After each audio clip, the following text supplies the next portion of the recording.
በጣም የገረመኝ አንድ ሰው የነገረኝ ሐረም ላይ ነው የነገረኝ። በጣም ነው የገረመኝ። ነጋዴ ነው የወንድማችን የሆነ ዕቃ ይነግዳል፣ ፕላስቲክ ኦር ሳምቲንግ እና የውጭ ጥሬ ዕቃ ነው የሚያስመጣው። አንድ እንግዳ እያናገረ ነው ቢሮ ውስጥ። ሪሴፕሽን ላይ ጸሐፊው ሌላ እንግዳ ፈልጎት መጥቶ ጠብቅ ብለዋለች። ጠብቆ ገባ ያኛው ሰው ይሄኛው ሰው ሲወጣ ማለት ነው። ገባና አናገረኛል። እንዲህ አይነት ዕቃ ነበረኝ። ሁለቱ እኮ እዛ መጀመሪያ ሌላ እንግዳ ነበረ። ሁለቱ እዛ ጋር ቁጭ ብለዋል። አይተዋወቁም። ሁለቱ ቁጭ ብለው ቆዩ። አንዱ ገባ፣ ይሄኛው ሰው ከወጣ በኋላ ገባና እንዲህ አይነት ዕቃ ፈልጌ ነበር ይለዋል። ስፔሲፊኬሽኑን ጠቅሶ ማለት ነው። አማውንቱ ይናክል የሆነ እንደዚህ አይነት ዕቃ ፈልጌ ነበር ይለዋል። ይህ ወጣ ሄደ። ያኛው ሰው የመጣና ያንኑ ዕቃ ማለት ነው አለኝ አለ። እንዲህ አይነት ዕቃ አለኝ ትገዛልኛለህ ወይ? እንግዲህ አብረው ቁጭ ብለዋል እኮ እዛ ፈላጊና ተፈላጊው ማለት ይሄኛው ጥቅም እንዲያገኝ አላህ ሲያመቻች ረዝቅህ እንግዲህ በኮንቴነር እኔ ያክል ኮንቴነር ዕቃ አለኝ፣ እኔ ያክል ኮንቴነር ዕቃ ደግሞ ፈልጌ ነበር የሚብሉ ሁለት ሰዎች ኮንሲኩቲቭሊ በሐያት የማረሳው ነገር ብሎ ነው።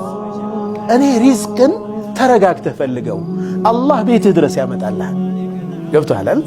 ይህ ወንድማችን አላህ ያቆየው 1 ዓመት ዑምራ ነው፣ 1 ዓመት ሐጅ ፕሮግራሙ ይሄ ነው ሁሌም ገንዘቡንም እንዴት እንደሚጠቀም ያውቃል።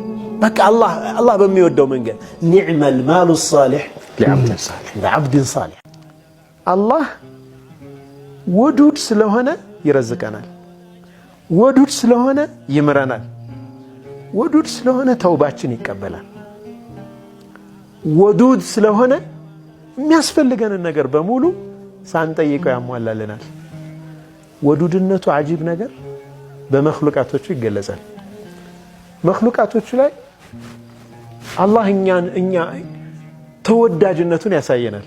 የቲም ታዲያ ወዳጅ አጣሁ እኮ አይልም። አላህን ካወቀ ወዱድ የሆነ ጌታ አላህ ከጎኑ። ባህር ውስጥ 3/4 ባህር ነው አለ የዓለማችን። ስንት አይነት አሳዎች አሉ። ከዛ ውስጥ የሚበሉት ትንሽ ናቸው። ሌሎቹ ለውበት አላህ ጀማል የሰው ልጅ ባያቸው የአላህን ትልቅነት አዘማውን ለተፈኩር አይንህ ያርፋል። አበቦች እናያለናል። ስንቶቹ ይበላሉ? አይበሉም እኮ አበቦቹ የአይን ምግብ ናቸው። የአይን ምግብ ናቸው። አስውቦታል አላህ። ተወኩል ያለው ሰው ሁሌ የተረጋጋ ሐያት ይመራል። ወጥነት ያለው ባህሪ ያለው ሰበብ በዋዠቀ ቁጥር አይዋዥቅም። ሰበብ ይዋዥቃል፣ ውጤት ይዋዥቃል። አንተ ማንነትህ ግን ከአላህ ጋር ከሆነ ተዓልቀህ ግንኙነትህ ጠንካራ የሆነ ከሆነ በአላህ ላይ ያለህ መመካት ሰበብ ላይ ካልሆነ የተንጠለጠልከው ስቴብል የሆነ ሐያት ነው የምትመራው። መርከቡ ሰመጠ ስትረስ የለም። መርከቡ ሰመጠ ጀላሊ ረህመቱላሂ ዐለይሂ ታሪክ ያነሳቸው እንዲያዩ በቃ ተረጋግተህ ነው የምትኖረው። የሙእሚን ይሄው ነው ባህሪዋ። ወዐላ ላሂ ፈልየተወከሊል ሙእሚኑን፣ በአላህ ላይ ሙእሚኖች ይመኩ ይላል አላህ። አለይሰ ላሁ ቢካፊን ዐብደህ፣ አላህ ለባህሪያው በቂ አይደለም እንዴ? በሌላ ሪዋያ ቂራአ ላይ አለይሰ ላሁ ቢካፊን ዒባደህ፣ ለባሮቹ አጠቃላይ አላህ በቂ አይደለም እንዴ? በቂ ነው አላህ ዐዘ ወጀል። ስለዚህ እዛ ጋር በምታደርሰው ሰበብ ላይ የሚመጣ መዋዠቅ ያንተን ስሜት አይዋዥቀውም። ዲፕሬሽን ውስጥ አያስገባህም፣ ጭንቀት ውስጥ አያስገባህም።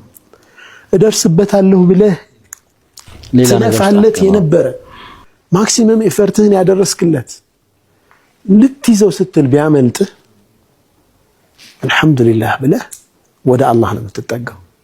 ያ ልፋትህ እንደማይባክን ታውቃለህ። አላህ በሌላ እንደሚክስህ ታውቃለህ። ስለዚህ በህይወት ውስጥ የውጤቶች መዋዠቅ አንተ ላይ የሚፈጥረው ነገር አይኖርም። እውነተኛ ተወኩል ቀልብ ውስጥ ሲኖር ይህ ነው ማለት ነው። ሰበቡ ላይ ተዓልቅ ማድረግ ስንጀምር ህይወት ይከብደናል። በጣም ከባድ ነው። አሁን በቃ ሰበብ ይቀያየራል። በተቀያየረ ቁጥር መከራህን ታያለህ። ሱብሃንአላህ ገብቶሃል? አላህ ላይ ሲሆን ተዓልቅህ እና ያለን ደረጃዎች አሉት። በጣም የገረመኝ አገላለጽ አለ። ኢንጢራሑል ቀልቢ በይነ የደይ ረብ ይላሉ እኮ ተወኩልን። ልብ አላህ ፊት ዝርግፍ ሲል ማለት ነው። ያ አላህ ደፈለክ አድርገኝ። በቃ ይሄ በጣም እኮ ከባድ ነገር ነው። ለአላህ ሙሉ ለሙሉ እጅህን ስትሰጥ ማለት ነው። ለአላህ ሙሉ ለሙሉ እጅህን የምትሰጠው አላህ ለአንተ የሚመርጠው ነገር መልካም መሆኑን እርግጠኛ ስለሆንክ ነው እኮ። ሁሌም ምሳሌውን በምን አያያዙት? ህፃን ልጅ አሉ። ህፃን ልጅ እናቱ ጡት ላይ ሄዶ ሲለጠፍ ምድር ላይ ሌላ ነገር የለም ለዛ ህፃን ልጅ። ተወኩልያ ነው ይላሉ እኮ። በቃ ያ ህፃን ልጅ አሁን ምን የሚታየው ነገር አለ ከዛ ውጭ? እንዴት ሰኪውርድ እንደሆነ እንዴት ራሱን እንደ ሪላክስ እንደሚያደርግ አይተሃል? አንተ አላህ ፊት እንደዛ ቀልብህ እንደዛ መሆን አለበት ማለት ነው። በአስባብ ላይ እንጠለጠል። ኸይር ከሆነ ያ ሰበብ እየሄድክበት ያለው ነገር አላህ ላይ ባለህ መመካት ልክ ወደ አንተ ይመጣል። ፈልጎ ማለት ነው። ፈልጎ ይመጣል።